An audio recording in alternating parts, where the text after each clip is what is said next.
In 1956, a French professor was brought thousands of meters underground by a team of miners to take samples for his measurements. When a landslide occurred, they were unable to go back up and looked around for an exit. That is when they discover a crypt and accidentally awaken a legendary, ferocious monster. The movie begins in 1856 when an incident befalls a mining operation in the north of France. The miners were tasked with extinguishing the flammable gases to prevent them from exploding, and they dispatched someone through the broken wall to finish the task. But the miner realized that they weren't the only ones in there when he saw a large hand with long, sharp claws on a stone pillar. The creature's hand disappeared into the darkness, and the miner dropped the candle he was holding, screaming and running back to where the others were. The dropped candle caused a huge explosion that trapped the miners underground, and they were never found again. Fast forward to 100 years later in Morocco, and a man named Amir was roughly woken up by a nightmare. He heard someone calling him from outside and peeked out of the window to see his friend waving at him. His friend told him about a mining job in France that apparently pays really well, and Amir seems to be interested. Since Amir was born, poverty has always been something he struggled with. So no matter how hard a job is, he'd willingly take it to alleviate his financial problems. They arrived at a place where they were going to be checked to see if they were fit enough for the mining job and lined up along with the other applicants. A man gave a short explanation of the job and checked the applicants one by one, marking those who are fit with green and those who are not with red. The man liked the build of Amir's friend's body, but due to the latter's coughing, he was marked red. The same thing happened to Amir, who was marked red due to his being too smart, but Amir grabbed the green mark from the man's assistant and repeatedly marked his chest with it. Making fun of his desperation, the man put a green mark right on Amir's forehead. But due to his action, the man was annoyed and decided to send him to the hardest mining operation, which is in Mine 5, known as Devil's Island. Professor Berthier arrived at the mining site and met up with Foissier, the man running the site. He requested to go down the mines with the miners with the excuse of collecting samples for his measurements, but Foissier didn't like the idea of a completely inexperienced person going down the mines, which could be dangerous for the professor. But Professor Berthier had bribed the foreman, and even though he wasn't happy with his own decision, Foissier had agreed to let the professor into the mines. An accident happened in Mine 5, and all the workers on the site watched in shock and repugnance as they watched a miner scream in pain, his leg cut off while being carried to the on-site medical clinic. Foissier and Professor Berthier learned that the miner who helped his injured fellow was Roland, the best miner on site who regularly works at Mine 5. Foissier called Roland to his office and told him about taking Professor Berthier with him to the mines. Roland disagreed at first, but eventually gave in. A team of miners going to Mine 5 gathered together, with Amir joining the team as well. He met his team, comprised of Santini, an Italian guy, Miguel, a Spanish guy who is an expert in explosives, Polo, a miner who brings his horse along to help him with the heavy stuff, and Louis. They took the elevator leading down to the underground and checked the part of the mines that they were supposed to break through. The team found it odd that it was on the floor, but still continued on their next task, which is to dig. They went back after a while to get some rest and do some planning with Professor Berthier before going back down the mines with the professor. They planted explosives on the part they were going to break through and detonated the charges. They huddled around the hole in the ground and found a hidden cave underneath. The miners were surprised to see a cave underneath the mines, but it seems like Professor Berthier already knew. His excuse for collecting samples had been a hoax, and he was actually expecting there to be a cave underneath Mine 5. They rappelled down the dark cave and looked around, studying the unknown area they were in when Berthier walked ahead of them.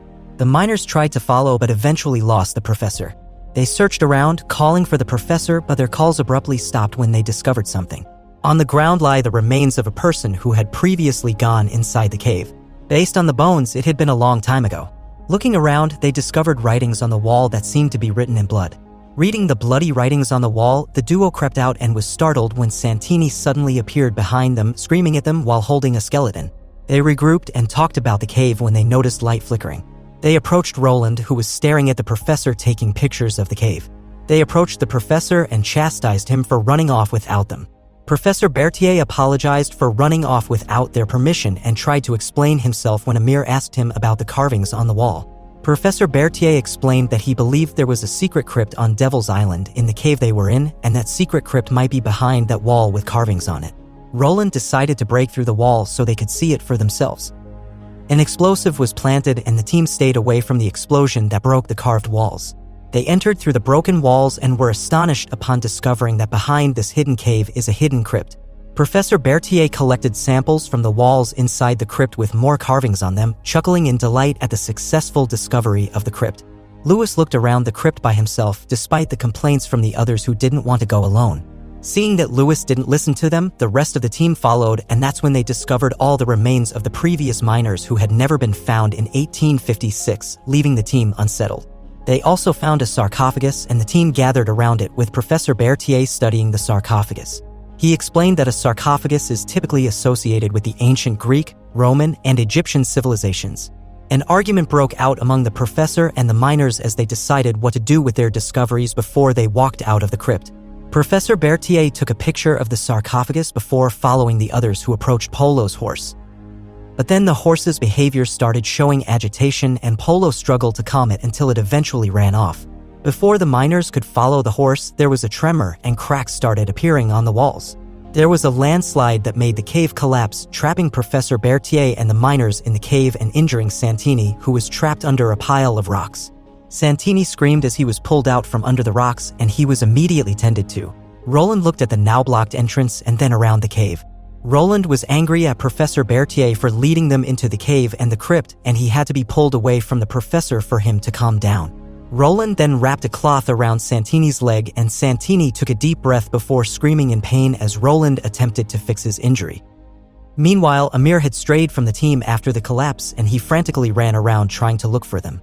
He stopped when he saw the entrance to the crypt and cautiously entered, yelping in surprise when he was suddenly grabbed. He breathed out in relief when he realized it was just Louis, and they went back to where the others were, seeing Santini now resting.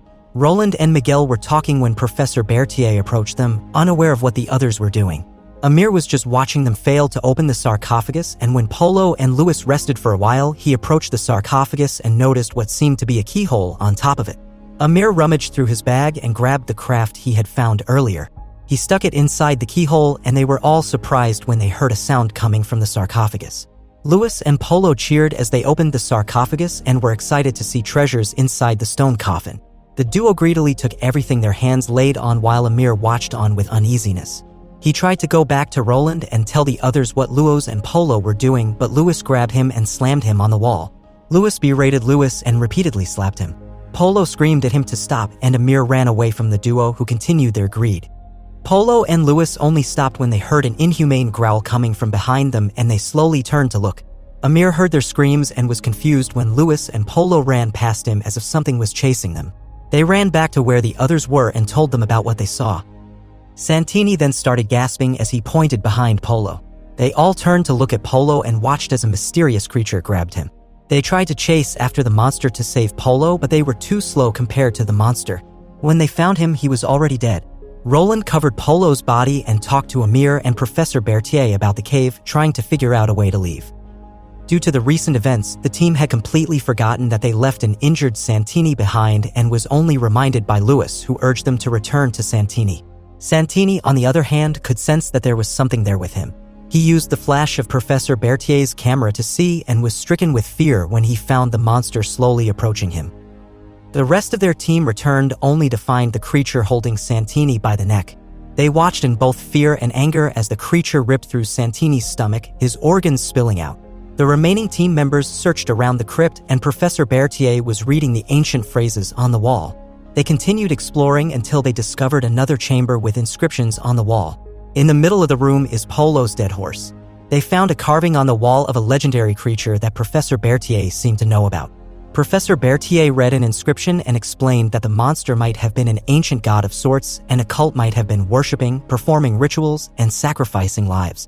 Turning to leave, Amir noticed something weird happening to the horse's body, and they watched as the monster came out of the horse's organs. Professor Berthier watched in admiration as he tried to communicate with the legendary creature. The creature approached Professor Berthier and entrapped him with his bony body and hands. Amir escaped the room and pulled a lever that closed the chamber. An argument broke out between Amir and Louis. Amir was furious as he blamed Louis for waking the creature up. He told Roland and Miguel about Louis and Polo stealing from the creature's stone coffin, and Roland grabbed the bag, confirming what Amir said. They were all angry at Louis for being the reason for the creature waking up, but decided to drop it and figure out a way out with the help of the professor's book. When they heard the growls of the creature, they decided to turn off their flashlights, thinking that it would help prevent the creature from seeing them. But they realized that it was useless as they turned the flashlights back on and found the creature right beside them. Both Louis and Miguel were killed, leaving only Roland and Amir. The remaining duo continued exploring, but as Amir stood on his spot, the creature wrapped his hand around his leg and dragged him somewhere. Roland screamed in despair as he realized his whole team was gone and he was now all alone. Determined to survive, Roland kept on searching for an exit. Meanwhile, Amir regained consciousness and found himself in a red room. He found that Louis was still alive, held by the creature who was sitting on his throne, showing Amir how he pulled Louis's head off his body. The creature went to wrap Amir in his arms, ready to break every bone in his body, but Amir stabbed the creature when it least expected him to before running away. Amir continued running aimlessly until he stumbled upon a pile of bones belonging to all the victims who had been killed by the creatures. He walked on the bones, ignoring the crunching sounds they were making, and heard Roland calling for him. The two of them climbed up, followed by the creature, and when Amir saw an explosive that could potentially put an end to the ancient monster lurking in the cave, he decided to climb down. Roland saw what he was trying to do and climbed down to help. The two of them knew that detonating the charges with them right there would kill not only the creature but also them. But they were ready to sacrifice themselves, and together they detonated the explosives.